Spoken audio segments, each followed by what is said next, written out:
Welcome, everyone. You're back with Shannon and Paula from Sage Wellness Connection, and we have some special guests with us today to chat a little bit about physical wellness, which is one of the 8 dimensions of wellness. And so it's a very important topic and very important piece of the whole wellness puzzle. So we're excited to get started with this conversation.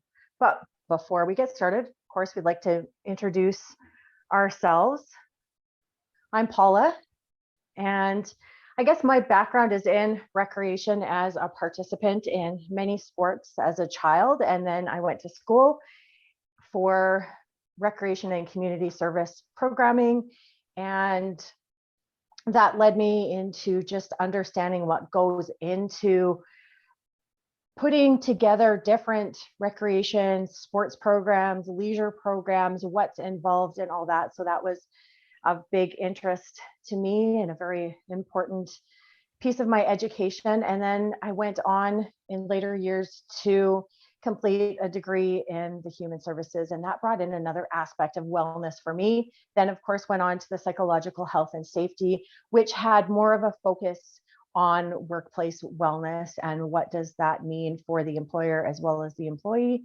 And then as well, Shannon and is going to repeat a lot of these things because our paths crossed so much over the years. We both took an executive life coach certificate.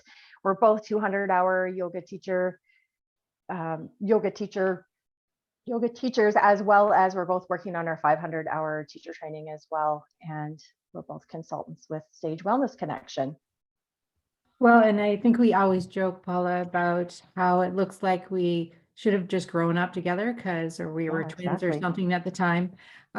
Because for whatever reason, our journeys look very similar. We started the same way. The only difference maybe is my recreational piece was bringing in more about the play piece and really talking about people's like that holistic approach to a person, but focusing, of course, on those developmental concerns or those growth concerns or the mental health pieces in that. So that has kind of led us down still very similar paths in supporting people and families and all kinds of in all kinds of capacities. And then, like you were talking about, of course, we've done all this additional training.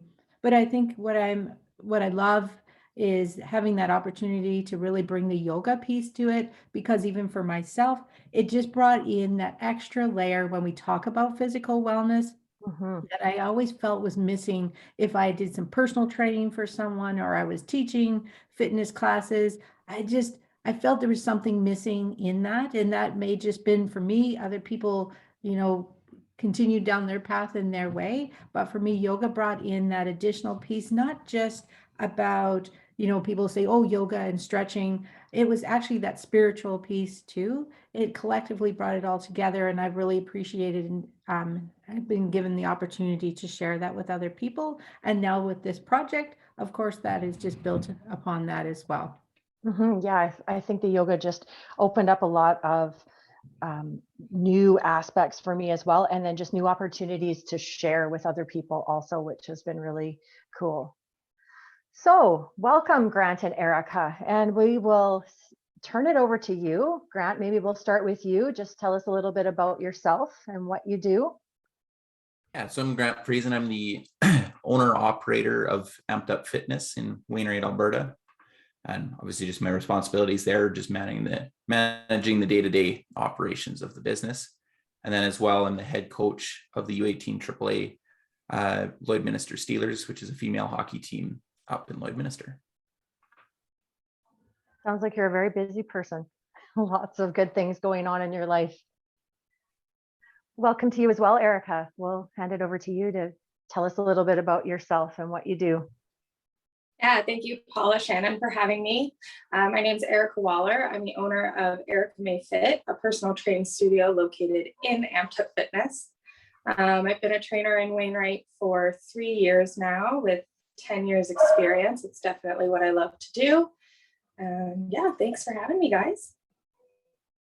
Wonderful. awesome that both of you could join us because you bring two different perspectives too of your involvements with fitness and well-being and all of that. So I think that's very exciting to us. But of course, before we get started, we need to talk about the people that help us get this started. And that's the Canadian Mental Health Association. Through them, they started a rural mental health project, which is so exciting to us. But we always like to give that shout out to them because that is where the money started from. But in saying that, you need to understand the Rural Mental Health Project in itself and why we're here today and why we get to do the things that we're doing. And part of that is because the project is a community-driven program. So we really want to make sure that we're highlighting people such as yourself, Erica, and Grant, of the things that you're already doing in the community and the impact and ripples that you're creating in that understanding about what physical wellness means. But we know in our previous conversations with the two of you that it's always broader than that. It's never just about physical wellness itself. So in saying that, both of you bring such a great strength to our community. And like I said, have had those ripples to other people and helping them down their journey and their path. And that it really speaks to the project in itself because it needs to be collaborative. None of us can do this alone.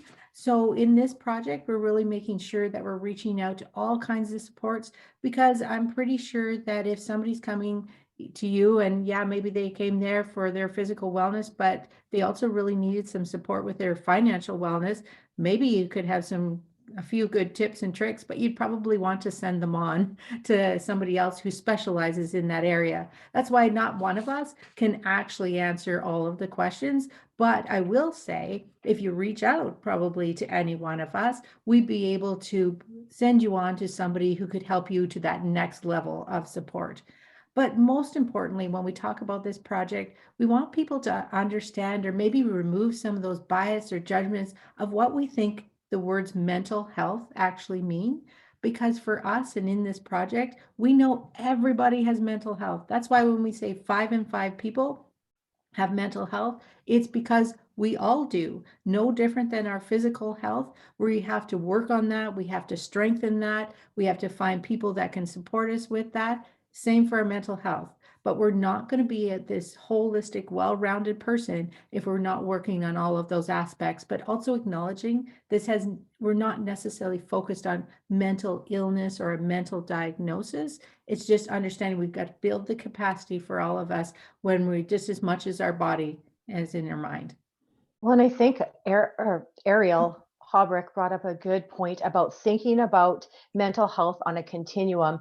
And I love that because that makes a lot of sense to me because I haven't been sleeping well. And for me, that affects my physical wellness, but it also affects my emotional wellness because obviously we know what happens when we're not sleeping well. But then in turn, I'm having, does that affect my mental health as well? Am I having a little bit of a challenge? If this goes on too long and I'm not going to be able to sleep, where am I going to be at? So I'm going to have to work a little bit harder on my mental health to get back to my optimal levels.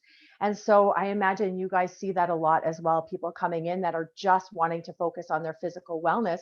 But as you get to know them, and I know, Grant, we've had conversations with you about looking at the whole person.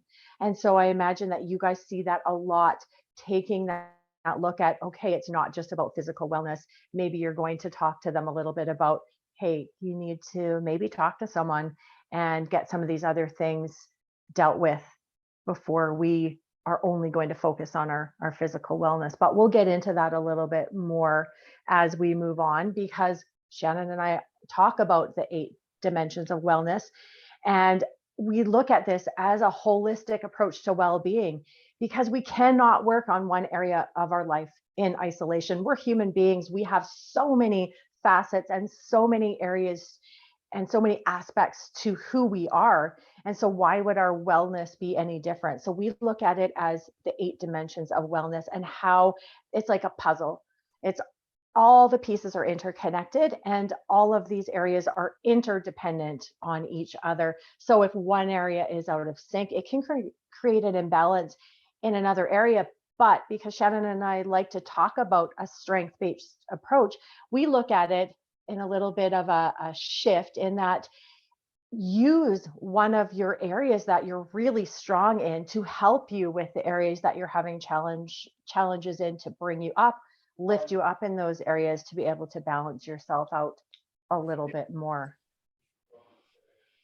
And I think we've talked, about a few different stories across time, and as we've worked our way through all of the different components of the wellness wheel, and that is, if maybe a social wellness, because you've got great connections that you've cultivated across time, are the things that that you can reach out to people, support you to maybe build up that physical piece or build up that emotional piece. That's a great way to begin to look to your strengths. Use that community that you created. Maybe they make you accountable for the things that you need to do as we move forward. Whatever it is, just really calling upon those when you need to work on some area that maybe is challenging you. And then, of course, that's where that harmony piece comes in, right? Everything's working together to create a little bit more harmony in our lives. So here's the 8 domains. And of course, today we're talking about physical wellness, but I would love you to pay attention as we go through this webcast to pick out the pieces of other domains that we're talking about in conjunction with the physical wellness. I think we've made some good linkages about it isn't just one area, but you can't also know this without making a small assessment around that. I'm pretty sure both Erica and Grant would agree that when you have a person coming in, you're going to do a little bit of personal training. You don't just decide, okay, let's get you on the squat rack, let's get you on the bikes, and we're going to fix all your problems. No, you got to maybe step back a little bit, understand who you are, but you can't do that without some form of assessment. And we've created an assessment too, so that you can just look to each one of the areas and not just guess that, hey, I think my financial wellness, I'm not feeling very strong today and that, so it's only a 2, but I'm feeling pretty emotionally strong today, so I'm going to say a 9. Well, that's guessing. We like to put a little bit more fact behind that. And what we've seen more often than not is people are surprised by after they answer a few of the questions, where they do land on the wheel. And that's why it's so important, such as yourselves, Erica and Grant, that when you have somebody come in, do a bit of an assessment, find out what the goals are before you just jump in and begin on something. Well, and I know I've done personal training with Erica, and I know that's very true for what you do, Erica. You're not taking that one size fits all approach. You've got to know me, some of my health history, and built a program that is going to work for me and to be able to maintain where I'm at physically and emotionally. And I think that's an awesome way, an awesome approach to take. Yeah, thank you. Absolutely. I totally agree. And I think part of the flip side of that too is that clients, when you're going into a personal trainer, have a broader idea of what you want besides one goal. Everybody seems to fixate on one goal, and you do want to conquer each thing one at a time, but don't neglect your other physical needs. So if you're going in with a goal of weight loss, I would say is probably the most popular thing that I see. Also think about the way your body is feeling. Do you have aches and pains in the same area all the time? Do you have a knee problem? Are you at risk of getting a hip replacement? Have these other aspects of your fitness in mind when you go in to see somebody, so that you are getting a personalized program. Well, and I think it's important to note that it's okay for the people coming in to talk about what's going on, that they need to kind of meet you halfway, so you're able to better plan and better support them through this journey as well. Yeah, absolutely. You definitely have to be honest and open. And there's probably nothing that a personal trainer hasn't heard before. So just know you're not alone, and they can help you better when they know all the facts. Absolutely. And I think we talked to both of you, like when we look at kind of breaking down that physical wellness, of course, we're talking about a healthy body, but all of those other pieces that interact with that, it's not just about going down to the personal training and starting in the gym or physical exercise. Both of you are talking about a way broader picture than that. We're talking sleep. We're talking about, like you said, maybe mentioning some of the stresses. Maybe you've got a very stressful job. Maybe that job makes you work 10, sometimes 12-hour shifts, whatever the case might be. Really important to understand all those kind of things interact with your physical wellness and well-being. And do you guys, I know that you guys do this, but I'm going to just throw it out there that a lot of your focus, whether it's coaching, personal training, working with people in classes, is about physical wellness. But for yourselves, when you're training or educating yourselves, it is more well-rounded. Yeah, I would definitely agree. I think, yeah, like you guys are saying, it's important to have all these pillars. You can't be your optimal self in the gym if you're neglecting other pillars of your life. So making sure that your clients are focused on all those things at all times is going to be beneficial for them, especially like you're saying, if somebody's working a 12-hour day, take 5 minutes every 2 hours and go and get up from your desk and walk around or stretch or hydrate or whatever it is that you need to do, like making sure that you're aware of those portions of your clients' lives are so important to make sure that they can show up at the gym and give it their all. Yeah, that's no different than while I'm coaching my hockey team. We spend more time talking about what we're doing to prepare ourselves to go on the ice, whether it's for a game or practice, of all of these aspects about how we are treating ourselves, how we're talking to ourselves, how we are taking care of our nutrition, what we're actually putting into our body to give ourselves the best chance to be successful when we actually do hit the ice, because there's so much more time that you're not on the ice, or there's so much more time that you're not in the gym that goes into what your goals actually are. Obviously, being on the ice or being in the gym is a very big part of what you're trying to do. But if you're not setting yourself up for success and doing all of the other steps to get you there, then it's just not going to be as beneficial, or you're not going to get as much out of it that you hoped. Or I imagine you're going to see more injuries because people's minds are just not where they should be when they're on the ice. Absolutely. If you're not 100% focused on what you're doing at the time, again, whether you're on the ice, you're in the gym, whatever it is, if you're not focused on what you're doing, one, either you're not going to get as much out of it, or two, there's a bigger risk of hurting yourself because, again, you're not paying attention to what you're doing. You're not focused on that present in what you're doing.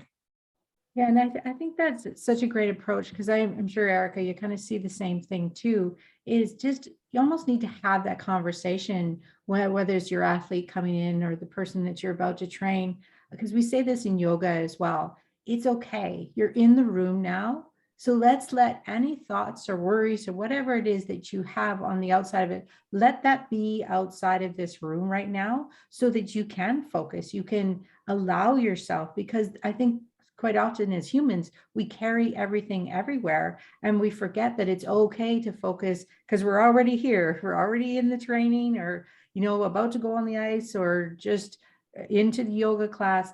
That's okay. Accept that fact, be present in that fact that you're here. It's okay to focus on that and leave the rest, because they're always there when you walk outside of the room.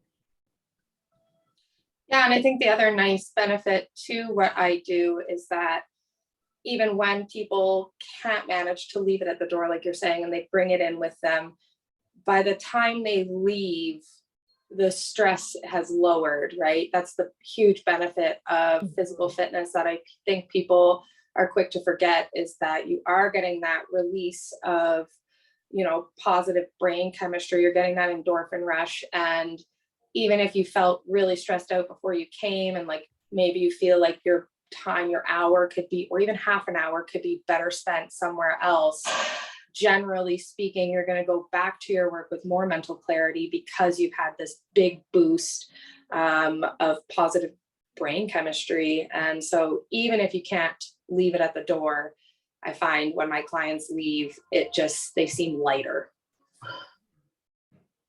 Exactly. That whole physiological effects of what is truly happening in the body by the act of doing whatever portion of the training that you're doing. Of course, would make such a difference. And what I think is interesting, they were just talking about now that people are having to transition almost back to work or back into that setting, same things that some of the practices that we've preached across time and people have been, had that 5 minutes here or there to whether it's sit and meditate, maybe jump on the bike, whatever it is, just run up and down your stairs, all of those basic things in between meetings. How do we incorporate that back into maybe the workplace now?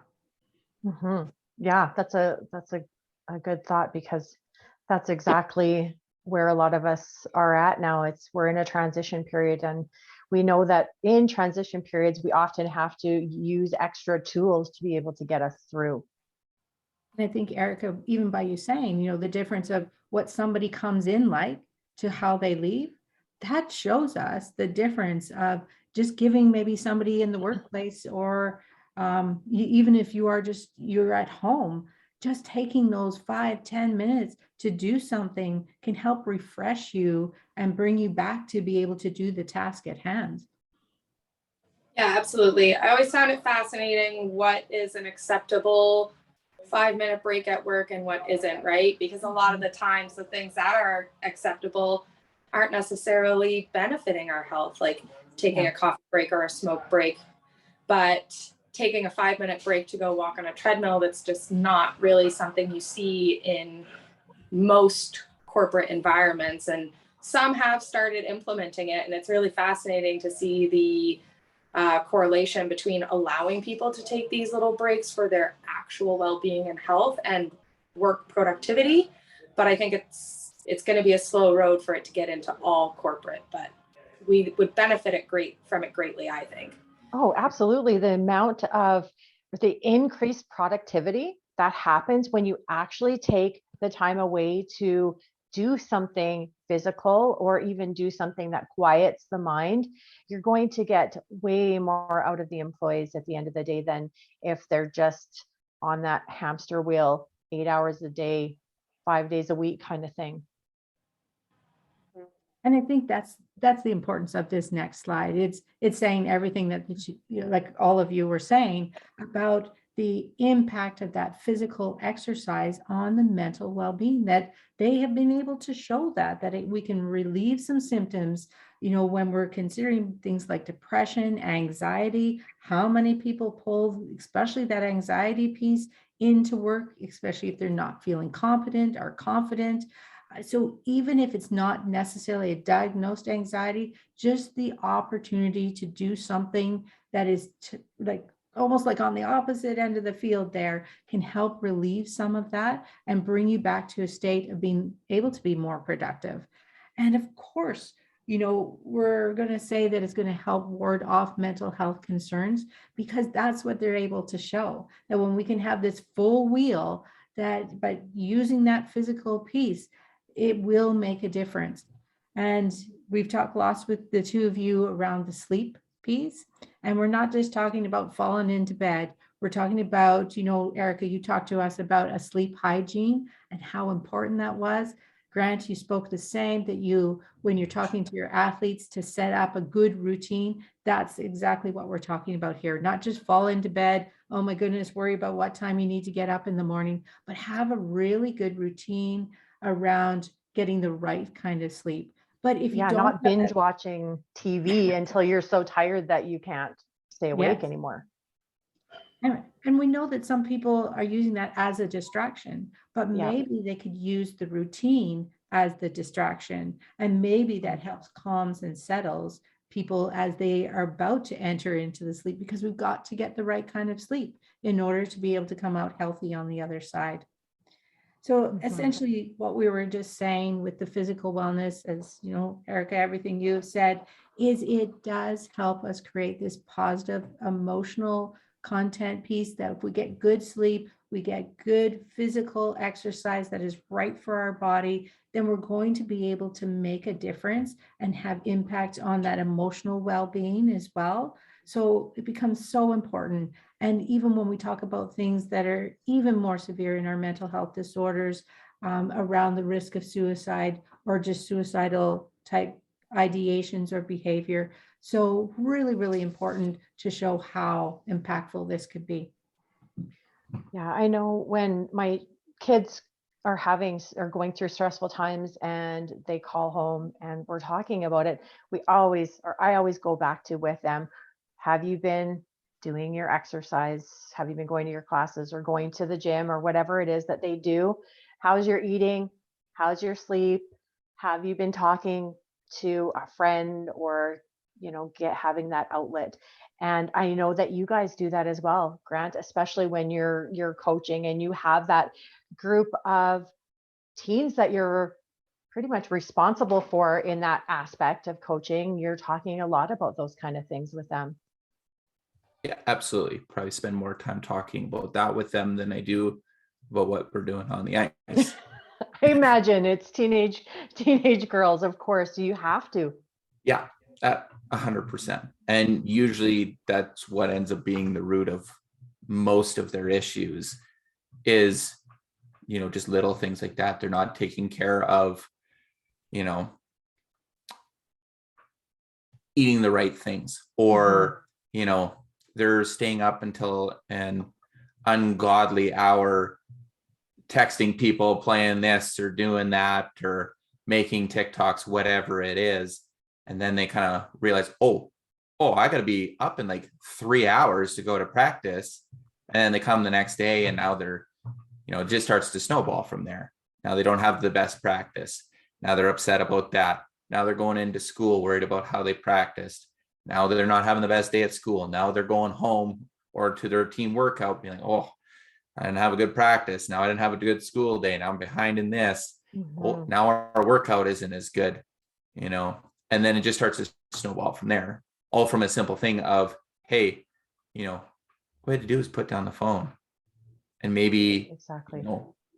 Go stretch for a little bit. Go have a glass of water. Go have a quick shower before I go to bed to kind of give yourself that break and actually unwind from the day's events, not just continue to add to them, or unwind from if they had a not so nice conversation with a friend of theirs or whoever it is, but actually giving themselves that chance to unwind from whatever happened so they can go get the proper rest, so they can reset themselves and set themselves up for success for the next day.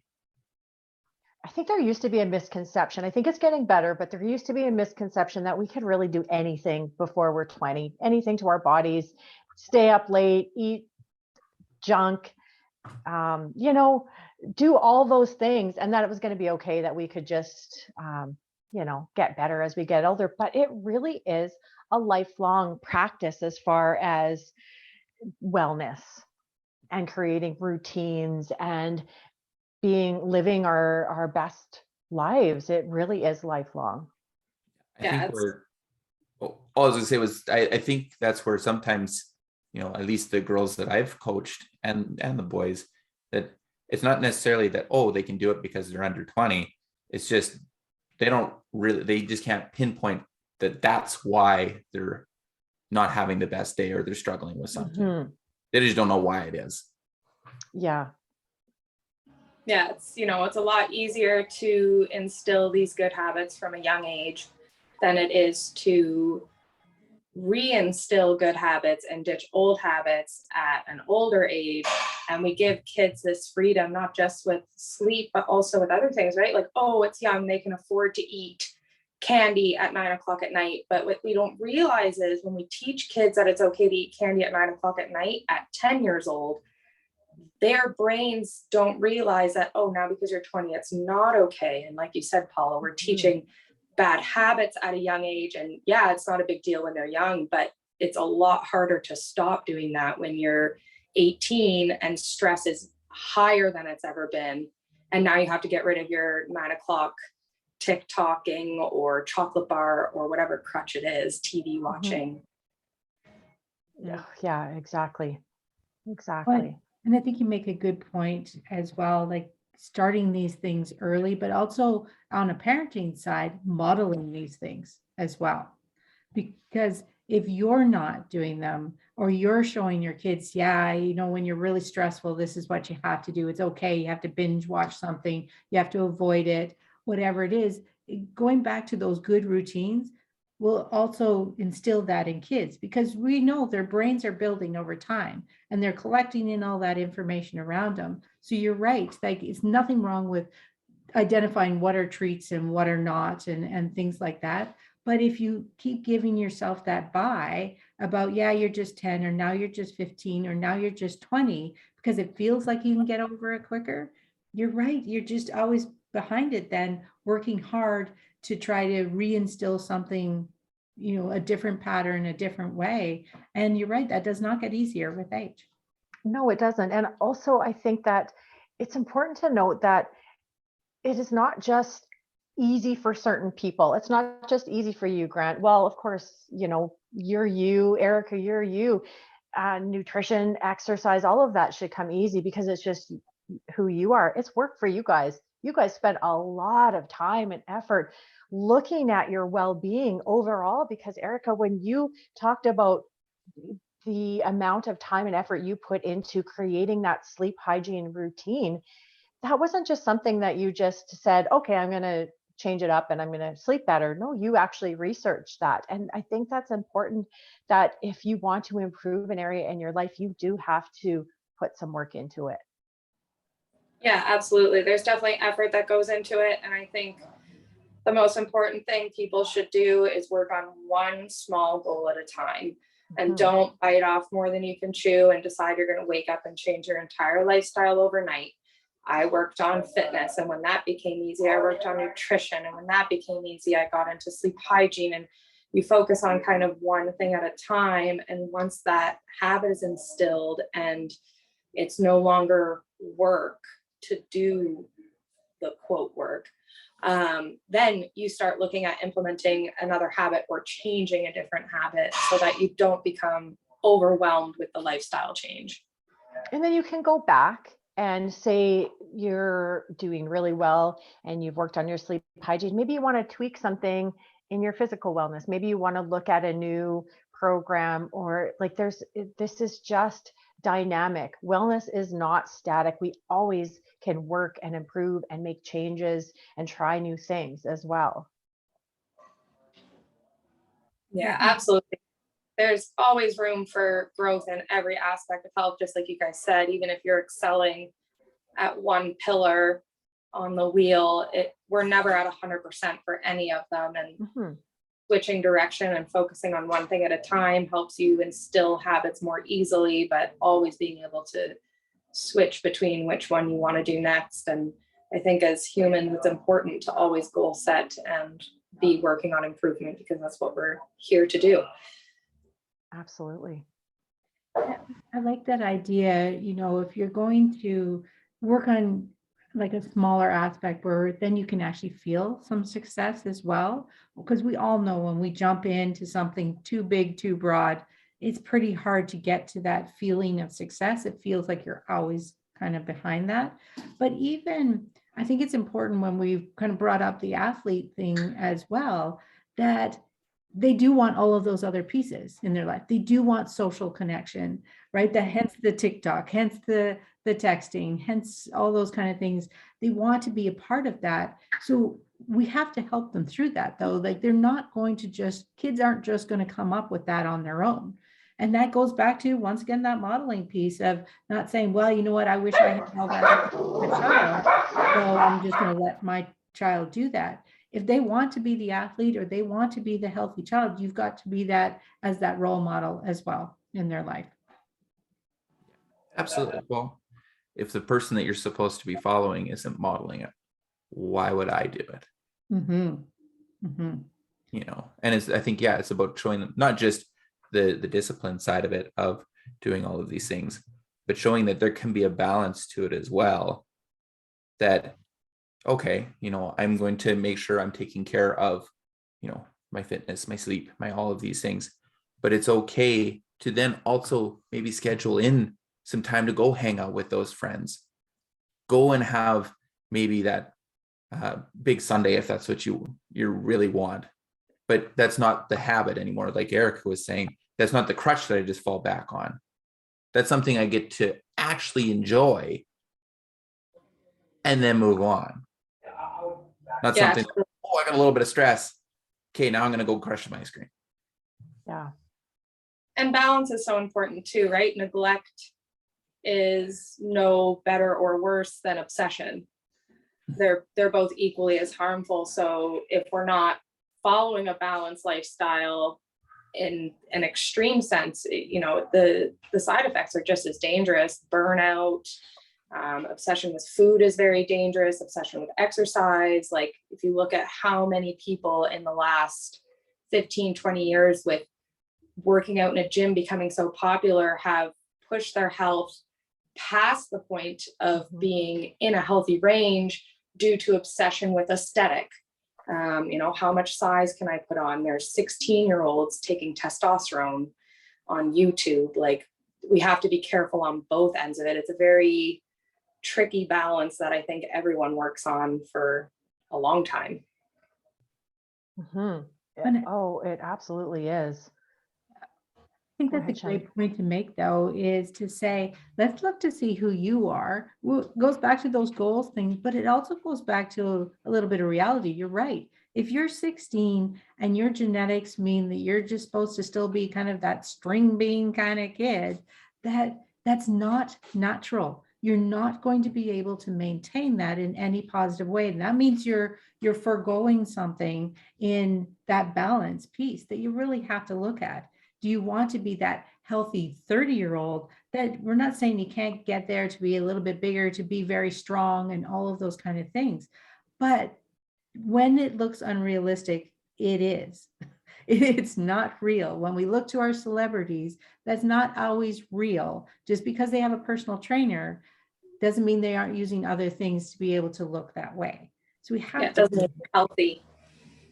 I think the idea of healthy is skewed in modern society, and people revere certain aesthetics for being healthy when really it's not. And it's a lack of education. And that's the saddest part, is that we're not educating people on what a healthy range for the human body is. We're just focused on the extreme end of almost a perfect body, which is unobtainable.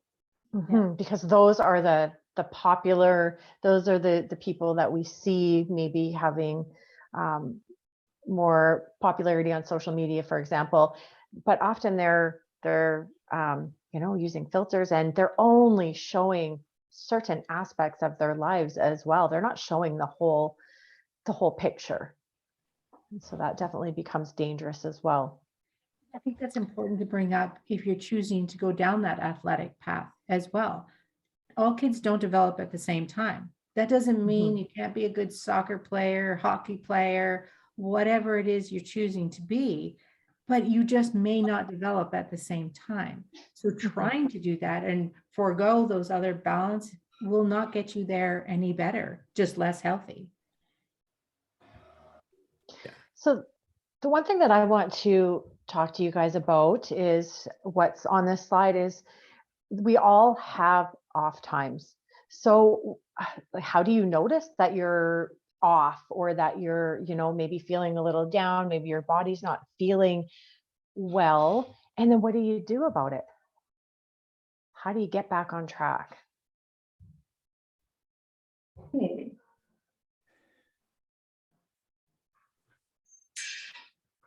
I think with getting back on track, the biggest thing first is dealing with what the issue is.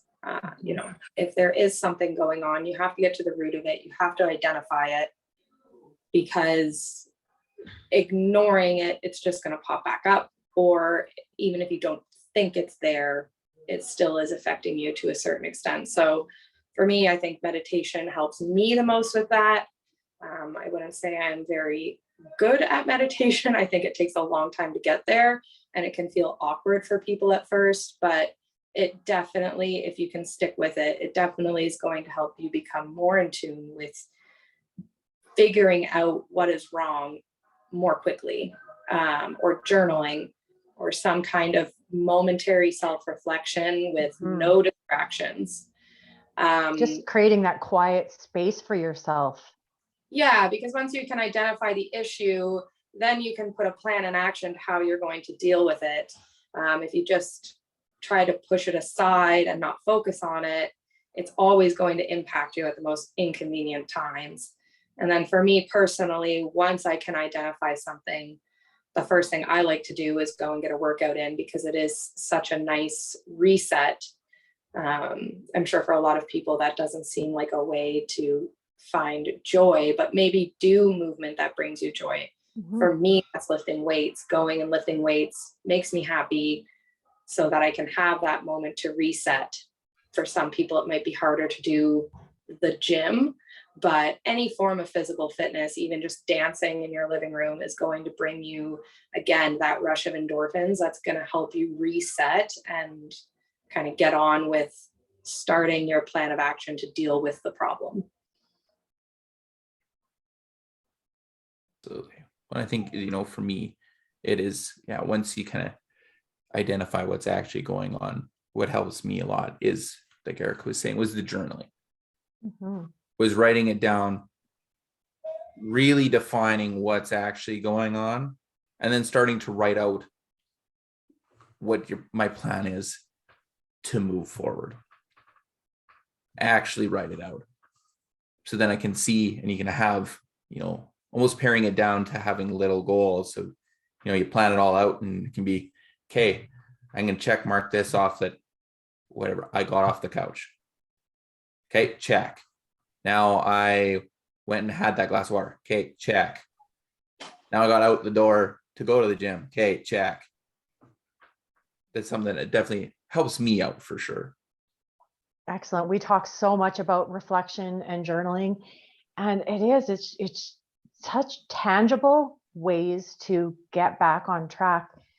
And I know for myself, I think that I had to work a lot on becoming in tune with my body and my mind to notice when I start sliding, because then I don't get to that place of it. Erica, I think you mentioned the word burnout, because burnout is really hard to pull yourself back from. So it's really, and I know that you guys do this and you're not even thinking about it, because you guys are in tune with your bodies, because you're working constantly on this. But it is noticing that little bit of anxiety. Where am I holding anxiety in my body? I have an off feeling. What is that for me? And then being able to identify that, and then noticing that down the road. Okay, I'm feeling that off feeling. I'm going to return back to my journal. I'm going to go and look at my sleep habits again. I'm going to look at my physical fitness. Maybe I'm thinking that, oh, I'm doing my workouts, but maybe you're really only doing them like the minimal amount. Maybe you want to increase them, or whatever that is for you. But I think that the big piece of this that I'm hearing from you guys, and Shannon and I talk about it, is that reflection piece, creating that space for yourself to just notice things is so important. Yeah, I think too, it's not getting caught up on what it looks like, to what maybe I might write down, to what Erica might, to what Grant is saying. I think that's what's important too. There's no absolute that if you're going to write a journal, it better, have the perfect number of paragraphs, and, make sure the grammar is great too. It's not about that. It might not even be in writing. Maybe it is, sometimes I like to add in things that are more about the art in it, because I just need an outlet for that. So if that's what it becomes, or I could be a bit like Grant. Sometimes I just need to make some lists around things so I can get it out of my head, and I'm not feeling like I'm trying to remember all of these things, because that's what creates stress. Whatever it looks like for you, you're right, Paula, just create some time and space that you can just either run through it in your head, put it out in paper, release it from your mind so it's not spinning all the time. But there's no rules per se around it, I guess is what I'm saying. Well, and that spinning, that ruminating, I find that it's hard to move forward when you're in that stage of just like all these thoughts, all these feelings, all these worries, all these to-do lists, they're just spinning in my head. That also contributes to not very good sleep for me as well. But then you almost feel a little bit paralyzed and you become overwhelmed because when I'm thinking about all that rumination, for me, I have that image of my cup filling up and starting to overflow. And so it's by writing things down, you start to be able to look at it and figure out ways to manage it, and then start to empty that cup slowly, like Erica said earlier, just one thing at a time. And I think another point that you guys brought up that was a really good one as well is that it doesn't have to be perfect. No. Whether you're journaling it or however you're going about it, is, it doesn't have to be perfect. It's the process of doing it. That's what's important. Because I can promise you, when I journal, it is not always grammatically correct, but it's initiating that process to get going. That's what's important. And taking it in a different mindset of celebrating the fact that you're doing it. Because as soon as you say that to yourself, it's congratulating. And that feels a lot better than looking at something saying, really? That's the best you can do? You're probably not coming back to that practice very quickly if we're going to have negative self-talk in there and put parameters around it or expectations around it. I do like the lists and checking them off.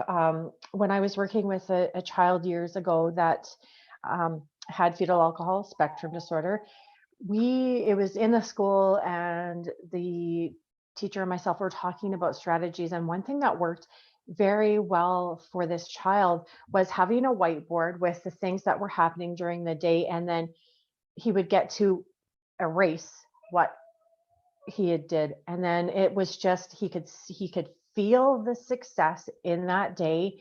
He could also, as he got tired towards the end of the day, there were less and less things on that list. And so that's almost what we're talking about here, is just putting it down alleviates some of those feelings of being overwhelmed, and it allows us to see what we've done as well as what we're still working on. And I think it just opens up to what we're saying here is about exploring what works for you, what is having impact for you. And it doesn't necessarily, we can say how it affects your life or family or workplace, but ultimately it might not, I guess comparing is what I'm saying. If you've got family members, they do one thing, but you need to do it a little bit different. That's okay. That's not what we're talking about in that, making sure that it's affecting everybody the same way. It's just, if it's a negative impact, because, Erica, like you said, maybe you're now using physical exercise almost as the distraction, becoming obsessed with it. That's not the balance we're talking about. It's going to impact your family. It's going to impact your workplace, and essentially going to impact your life. So when we're looking into exploring these kind of things, or as we often say, creating this resiliency toolkit so that you have some of these journaling things or whatever it is that you might need to do, really internalize that. Look to yourself first, maybe getting ideas from other people. That's great too. But you got to make sure that this practice is going to be something that you can do, that you're going to feel successful at eventually. And I think the resiliency toolkit, I love it. I think it's a great way to look at the things that we're already doing well. And maybe in your resiliency toolkit, you have, like Grant said, he has the journaling. Maybe it's the sleep routine. Maybe it's that favorite workout. Those things are exactly what would be in a resiliency toolkit. What works for you? And you have that maybe written down somewhere, or maybe it's in your mind when you're not feeling quite right. Okay, I'm going to pick one of those 5 things that's in my toolkit, and then just start. And I, just for myself, I can't always put timelines on things because that might be what stops me. So if I feel like maybe I just need to jump on the bike and take a few minutes there. If I put parameters, okay, you got to be on here at least 30 minutes because that's, going to be the best case for you, do the best for your body. As soon as I do that, I almost become rebellious with myself, which is ridiculous, of course. But sometimes if you just allow yourself to say, you know what, I think I got 10 minutes here, that's what I'm going to do. More often than not, I'm on there longer because I've already planned out that I have enough time to be on there longer, but it doesn't make me feel as rebellious to say that I have to. It's just, let's just get started and see where it goes from there. Yeah. Sorry, Erica, go ahead. No, you go ahead. I was just going to say, I deal with that a lot with training clients. Something that I really try to encourage is not every training session is going to be amazing.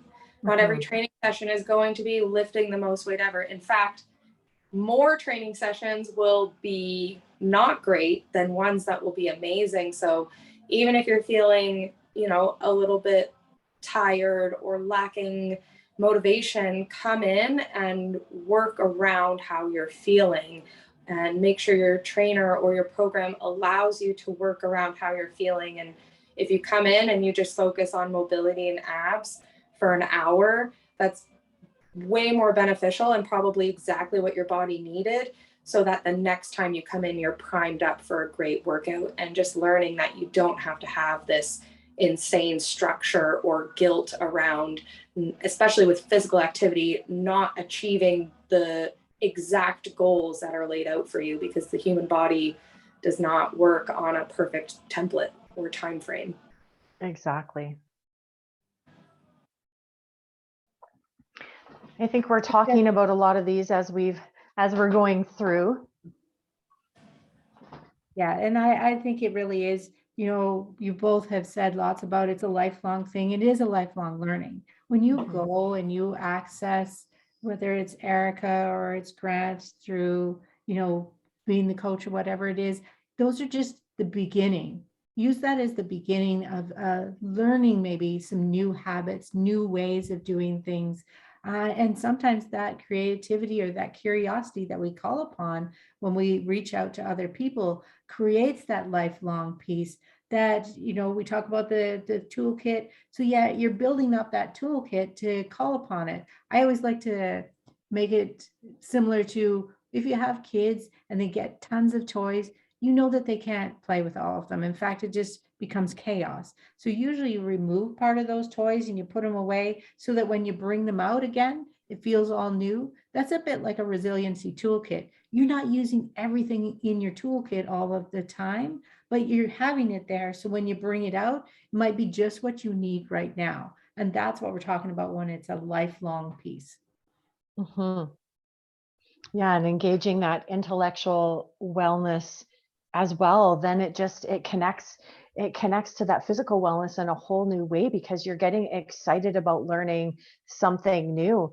So if you're taking a new class, it doesn't mean that you can't be looking at things on your own as well, as like how to make that better for you, or what else can I do at home to support my physical wellness and what I'm doing at the gym or nutritionally, right? How can I fuel my body the best way I can to have an optimal performance at my class that I'm doing? I've seen that in, the two of you. You both are very curious, we'll just say, always learning what is new, what can work even maybe better for people, whether that's through reading, through podcasts, however it is, or going to somebody else's classes or attending, a different exercise, or just a different, going out walking, exploring something different. That becomes, it's not only engaging for our intellectual wellness, it does bring a different level to all of those other aspects on the wheel. Yes, I think you guys are being very modest and humble today, but you guys, I know both of you spend a ton of time researching and being curious about new ideas and learning. Yeah, it's definitely a passion. I've loved fitness my whole life. So for me, it's easy. And I think the biggest lesson or piece of advice, not lesson, but piece of advice I could give anybody is kind of what we were talking about, just consistency, right? Like, don't give up, even with learning or, being experienced like I am. I always make mistakes with all these things too. And the most important thing that I focus on is just not giving up. And that's education included, right? I think the brain is a muscle and we use it or we lose it. So constantly educating yourself on whatever topic you're interested in should be, a great pillar of health or achievement for anybody. Mm-hmm. That's key. I think is exactly what Erica just said, was just the consistency of it. Whether some days you're researching or reading or listening to something for a couple of hours, or even if it's just you got to spare 5 minutes, just getting a little bit of something in, it'll add up. Yeah, that's a great way to put it. It'll add up. Yeah, it'll add up. And even if you don't think you retain it, you're probably retaining more than you realize. And, it's okay to not have time to carve out an hour and take notes and study it, but just listen on your drive or whatever it is on the treadmill or when you're at home making dinner. And even if it's in the background, you're retaining something over time. I always find it interesting, and maybe this is me looking for these connections. It's that maybe that synchronicity or whatever it is. But when I'm open-minded and I'm just being receptive to new ideas, I find that things come in such unusual ways. I think we've noticed this lately, Shannon, with our podcasts and webinars that we've been doing. We were talking to someone about spiritual wellness in one aspect, and they've been thinking about it so deeply and fully and experiencing things. And it's just always so interesting to me that when I am coming at things with an open mind, so much happens, and I have so many new and exciting experiences. Mm-hmm. And whether that's, sometimes it's just joining other groups, right? That's what needs to get you there. Sometimes we just need that little extra push or accountability or whatever it is that, can also make us appreciate why we're there. Whatever it is that gets you to stay open-minded, like you said, Paula, expose yourself to different things and not putting the timelines on, like you guys were saying. Just if it's 5 minutes because you're driving from here to the store, who cares? It's 5 minutes. You maybe learned a lot in 5 minutes that you didn't know before. That's okay. Just maybe reducing the structure in the way that just allows you to, as I was saying with my biking, if I say 10 minutes, I'm probably good for 40. If I told myself 40, I would be hard pressed to even get on the bike itself.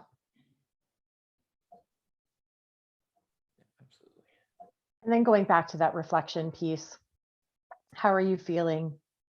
Just no matter what it is, because we're not always going to feel positive. I think that's unrealistic. There's lots of times that we're going to just feel off or have, feel negative about what's going on. So just reflect on that. Do you feel in control of the direction of your life? Like what Erica said, set some goals.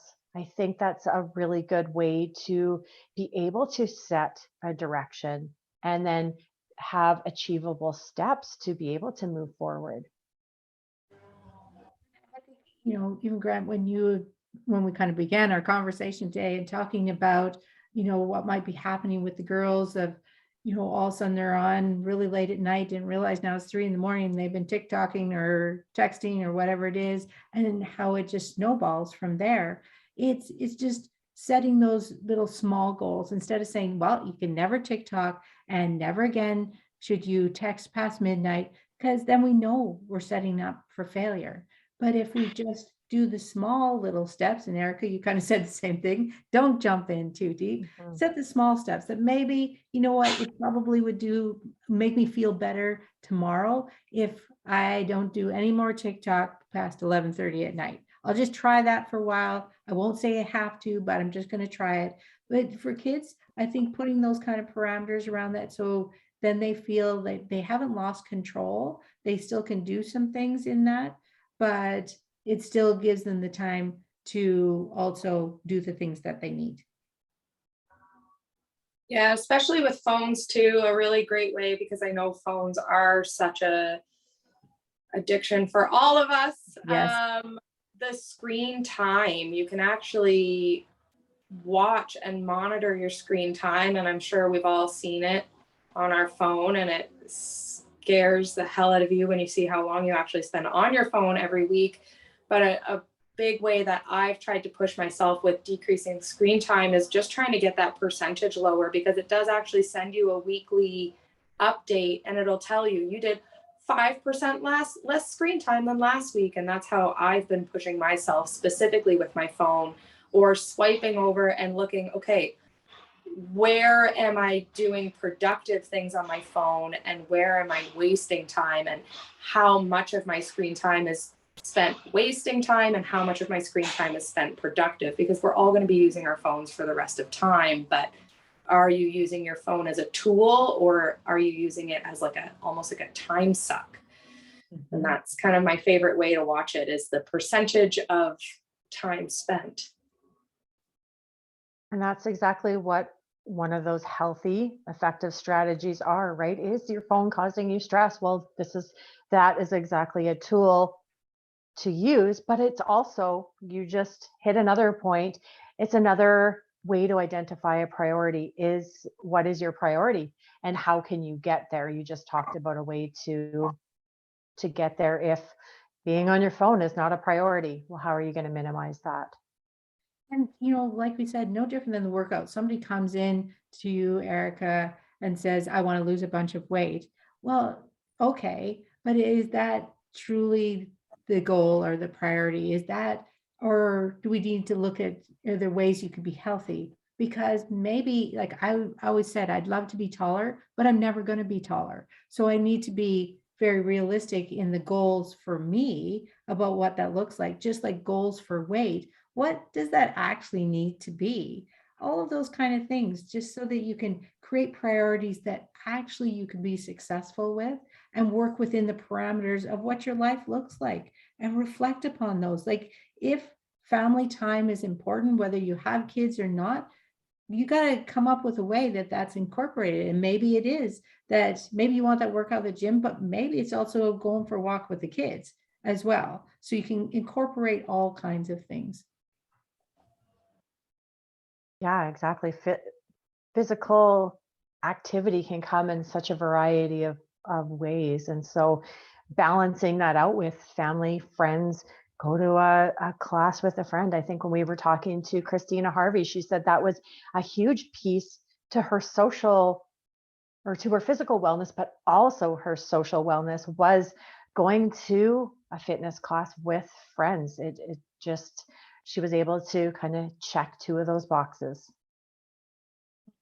Yeah, absolutely. I just ran a pop-up class with a live DJ, and I was so surprised. I opened the doors for the event at 1:30 with the class starting at 2, and I thought people would probably show up 10 minutes early tops. And to my surprise, I had people coming in at 10 after 1, showing up 20 minutes before the doors opened.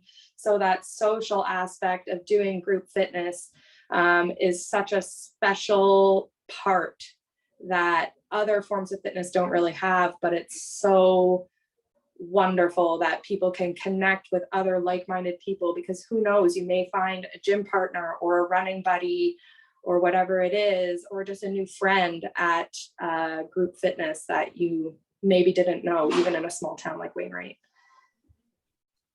And even Nikki talked about a little bit, sorry, Paula. No, go ahead.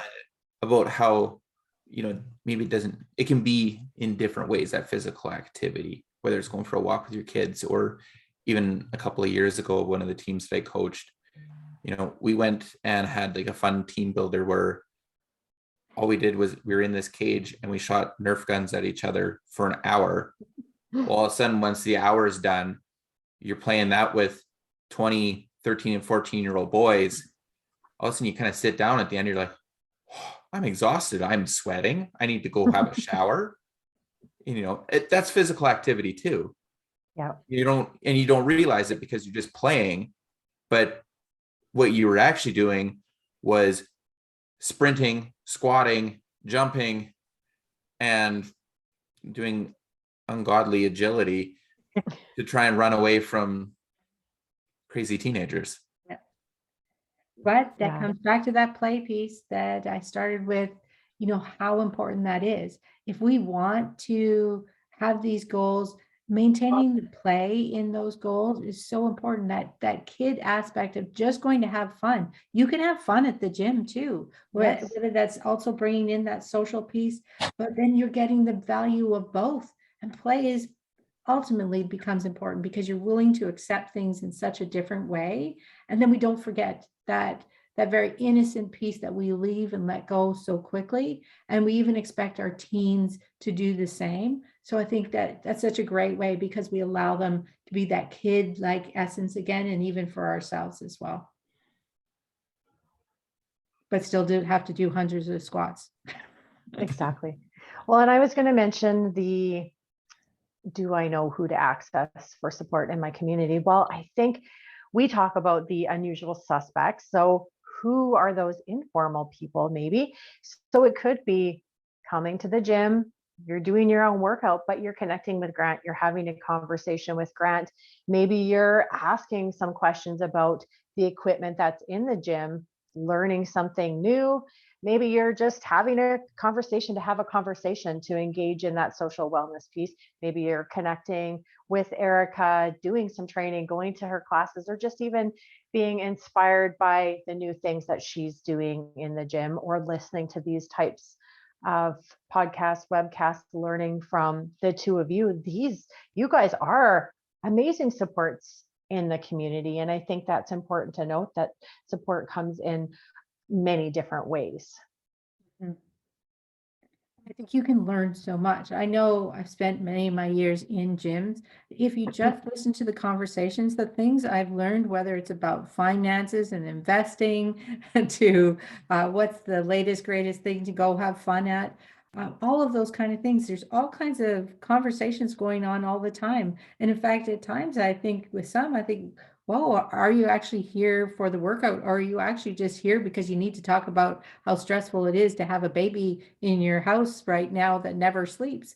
And that's awesome, because that's really what it should be about, that you're going to get the value of both. It's going to relieve some stress, maybe answer some questions. But once again, it just said, stay open-minded. And I think that's a point of our community connection and building capacity within the community. It's connecting to resources. So our focus around that, in how do you capture that? Well, we decided that the Mental Health Resource Hub was a piece of that it was a concrete place that you could go at any hour of the day, look up resources. And we always just encourage people, just start. Whether you're going to Erica, but maybe you actually need some help with some finances as well, that's okay. These people can also send you on your path. They're going to help you with what they specialize in for sure. And that's great in itself, but they're also just that initial connection, just being able to do that will build so many bridges for you. So that's what's important, is just reaching out. This hub, you can go on anytime. We don't collect any information about you, so completely anonymous, but you're going to see some faces to those names as well. And that, as many as that we can, that are realistic, we're going to put a face up there so you can know who you're about to talk to, but it's also going to directly link to their website. So you can find out all kinds of information. We ask you to call upon that intellectual curiosity to just start reaching out. Go use those connections, those direct links to their website, and they just may be the people that can get you started on your journey. Both Erica and Grant's information are connected on this Wellbeing Resource Hub on our website at sagewellnessconnection.com.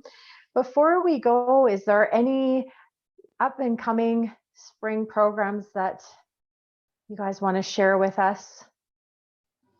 Sure. So I'm running spring courses starting in April. I've got some 12-week classes. I do 12 weeks because it takes 3 months to build a habit. That's kind of the going science right now. So since we're talking about habit building, I think it's really important when you commit to fitness, especially if you're a beginner, to try and commit for at least 3 months. So you're really giving yourself the opportunity to build that habit. So with that being said, I have a TRX class running on Saturdays, and I have a Weights for Women program. I've got 3 levels, so all kind of levels of knowledge with weightlifting are welcome. And again, those are starting in April at Amped Up Fitness. And hopefully we'll see some more pop-up classes from you as well. That's always fun and exciting. Yes, absolutely. There will be details on another pop-up fitness class in Wainwright coming very soon. And you guys both offer personal training as well. Is that correct? Yes. And just to circle that back again, if you don't remember how exactly to get a hold of Erica or Grant, just go to the Mental Health Resource Hub. I'm confident that Erica will also have that information up on her webpage. So that is going to send you a link there, or please pop down to the gym, have a conversation. By all means, you'll learn lots, you'll see lots. And, hopefully you'll take in a class or two, because I think it's well worth to get you on your journey. So thanks again. And thanks so much to the Rural Mental Health Project for sponsoring this webcast. Have a great day, everyone. Thank You you. too.